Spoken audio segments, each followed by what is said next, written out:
Bueno, muy buenas noches para todos. El día de hoy vamos a tratar el tema de procesos de aprendizaje y de la metacognición desde la visión de un docente. Para esto tenemos con nosotros a Gloria Esperanza Gil. Ella es licenciada en Artes Escénicas. Hace 6 años graduada de la Universidad Pedagógica Nacional. Cuenta con una experiencia de más de 20 años en su profesión. Actualmente hace parte de la Fundación Teatro Experimental de Fontibón. Ha podido dentro de su labor visitar varios países, además de conocer su cultura e identificar los diferentes tipos o formas de aprendizaje de estos lugares. Buen día, Gloria, es un placer tenerte con nosotros. Muchas gracias. Bueno, para entrar un poquito en contexto, me gustaría iniciar preguntándote si identificas tú en tus estudiantes diferentes estilos y técnicas de aprendizaje. Sí, claro que sí. Digamos que a nivel escénico, uno como docente ubica diferentes estrategias y técnicas pues, para motivar a los estudiantes en esta área que en este caso a nivel disciplinar es el teatral. Ok, perfecto. La anterior pregunta nos lleva entonces a cuestionar acerca de si tú consideras que se vuelve importante que los alumnos tengan conciencia de los procesos de aprendizaje que tienen. Pues más que alumnos yo les llamo estudiantes, ¿no? Porque pues a nivel pedagógico alumnos es decir sin luz. Entonces sí, a ese nivel, pues creo que sí son capaces de reconocer sus habilidades y sus limitaciones. Y a nivel teatral es mucho más fácil. ¿Por qué? Porque, digamos, hay una diferencia con otras disciplinas como la ciencia o como otras áreas a nivel humanístico, y es que en cualquier disciplina artística, digamos, uno está trabajando con los chicos en un espacio en el que hay un contacto físico, en el que trabajas a nivel corporal con ellos, en el que también haces trabajo de habilidades creativas, ¿sí? Entonces eso permite que ellos, dentro de los procesos y etapas, uno se plantea como unos objetivos, digamos, en cada clase y en cada, puede ser bimestralmente o semestralmente con ellos. Entonces uno empieza a mirar los indicadores y las metas que logran alcanzar algunos de los chicos, y ellos mismos, digamos, en una clase, por ejemplo, siempre hacemos que un chico o una chica manejen sus bitácoras. O sea, hacemos, por ejemplo, juegos teatrales, y de esos juegos teatrales van enfocados a que ellos desarrollen sus capacidades creativas. Si esos juegos teatrales poco a poco les van posibilitando a ellos identificar que si superan esas actividades y si logran algo, lo hacen a través de sus bitácoras y lo hacen a través de una reflexión que ellos se hacen y les permite, digamos, tener autoconocimiento y autocrítica de su proceso. Ok, perfecto. Bueno, Gloria, yo imagino que durante todo este tiempo de trabajo como docente, no solamente usted, sino pues todos los docentes, valga la redundancia, deben adquirir diferentes técnicas o formas para lograr la atención y el aprendizaje de los estudiantes. ¿Cuál método de aprendizaje manejas tú para tus clases? Pues a nivel teatral se manejan muchas técnicas o estrategias, ¿cierto? Pero a nivel pedagógico personalmente me guío mucho por el aprendizaje significativo, ¿no? Donde los estudiantes, digamos, pueden tener autoconocimiento de sus procesos de aprendizaje y reconocen como las responsabilidades que tienen, no solamente a nivel personal, sino que inciden también a nivel social, ¿no? Y ya teatralmente, pues dependiendo del grupo poblacional con el que trabaje, sean niños, niñas, jóvenes o adultos mayores, empezamos siempre como en una etapa de iniciación con juegos teatrales, ¿sí? Que te permiten, digamos, saber en qué punto de partida se encuentra cada uno de los estudiantes. A uno le permite analizar como qué dificultades tienen con ciertos juegos, qué otras cosas se les posibilita, qué habilidades tienen. Entonces uno empieza como a tener este conocimiento de cada uno de ellos, ¿sí?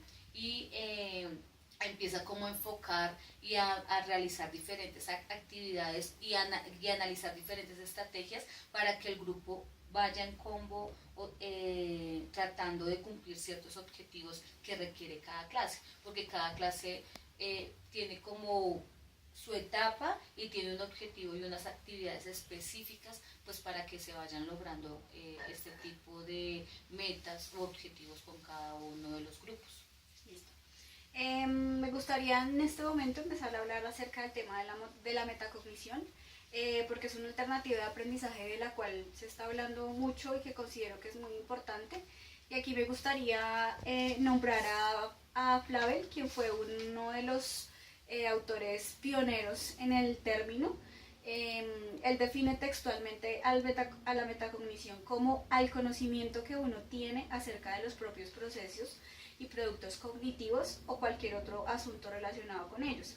Por ejemplo, las propiedades de la información relevante para el aprendizaje.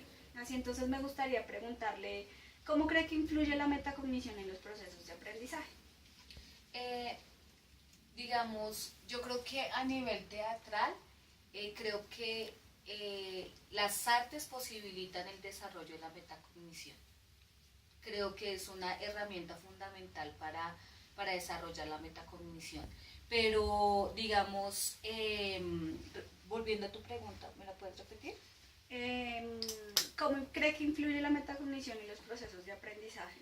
Pues influye circunstancialmente porque la metacognición permite que cada uno de los individuos o seres humanos reflexione sobre sí mismos, sobre sus experiencias, sobre sus procesos de aprendizaje. Entonces, eso permite que la persona se vaya reconociendo también las capacidades que tiene, las dificultades que tiene y vaya regulando sus procesos de aprendizaje a nivel personal, ¿sí? Entonces, ya como que se deja a un lado todo el tema conductista, aunque no quiero decir que algunos docentes no lo usen, ¿cierto? A veces uno va a alguna institución educativa y el método es conductista y es compórtese de esta manera y es a regular un poco el comportamiento, ¿no? Pero si lo hablamos desde la metacognición, digamos, eso permite que el estudiante vaya regulando sus procesos, vaya regulando sus comportamientos, sus aprendizajes, que sea crítico, que tenga, desarrolle sus propias ideas, ¿sí? Digamos, que comparta también con el otro sus procesos de aprendizaje, ¿sí? Porque no es el hecho de ser individualista y de que yo te conozco sobre un tema y me lo quedo, no, sino es compartirlo, es transformarlo para no llegar a la competitividad, que creo que es uno de los problemas grandes a los que siempre nos exponemos como seres humanos o nos expone, digamos, esta sociedad capitalista, ¿no? A estar siempre compitiendo y no pensando en trabajar en grupo, en trabajar en sociedad, en trabajar en comunidad, pues para resolver los problemas sociales que, digamos, que tenemos, ¿no? Listo. Siguiendo entonces en esta línea de la metacognición, como docente, ¿de qué forma usted puede trabajar con sus alumnos de una forma efectiva el tema de la metacognición, valga la redundancia? Pues digamos que uno como docente tiene que recurrir a muchas estrategias porque creo que la tecnología también nos ha impedido, digamos, así como posibilita que los chicos y las chicas o las personas en general tengan acceso a más conceptos, a otro tipo de conocimientos y eso también nos limita un poco el tema de la comunicación y la escucha, ¿no? Entonces, a nivel teatral, no, es que hay muchas cosas. Yo creo que el arte permite que se llegue a desarrollar el proceso de la metacognición. Estoy totalmente convencida. Pero digamos, hay diferentes actividades. Hay muchos autores a nivel teatral que han trabajado y desarrollado algunas de sus digamos, sus conceptos teatrales que nos permiten abordarlo con algunos de los estudiantes. Pero básicamente es trabajar por actividades y motivar a los estudiantes. Creo que las artes en general permiten que el estudiante sea más activo y menos pasivo, porque el trabajo corporal, el trabajo de desarrollar, por ejemplo, coger un texto dramatúrgico, repasarlo, hacer análisis a las ideas principales del texto dramatúrgico, cuáles son los objetivos o el eje principal de ese texto, qué conclusiones te da ese texto o qué metáforas se pueden dar de un texto, son, digamos, una primera fase y parte que nos posibilitan cosas, ¿no? Entonces, digámoslo, hablando de trabajar con un texto dramatúrgico, o por ejemplo también el hecho de que los chicos desde sus propias experiencias construyan sus historias, se inventen personajes, los describan, los trabajen, porque asocian su experiencia y su entorno con cosas fantásticas y creativas. Entonces, como que hay diferentes estrategias, ¿no? Y ante todo, creería que los juegos son fundamentales para eso. Y la técnica, hay diferentes técnicas.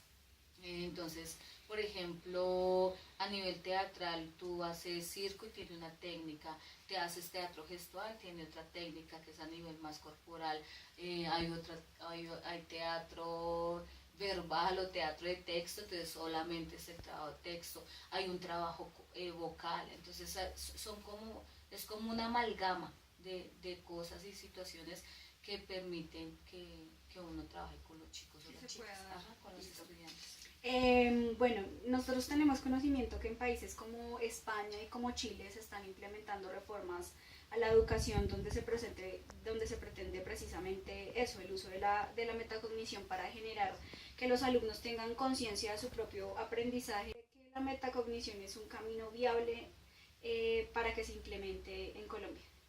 Sí. O sea, me refiero a que de pronto se haga una reforma a la educación en Colombia que implemente como tal la metacognición. Creo que es importante una reforma en la educación. Y no es que seamos los colombianos menos inteligentes que otras personas en otros países, ¿no? Sino que estamos acostumbrados como a trabajar desde la memoria y a no desarrollar capacidades en los estudiantes que les posibiliten reconocer sus habilidades y saber para qué son buenos, ¿sí?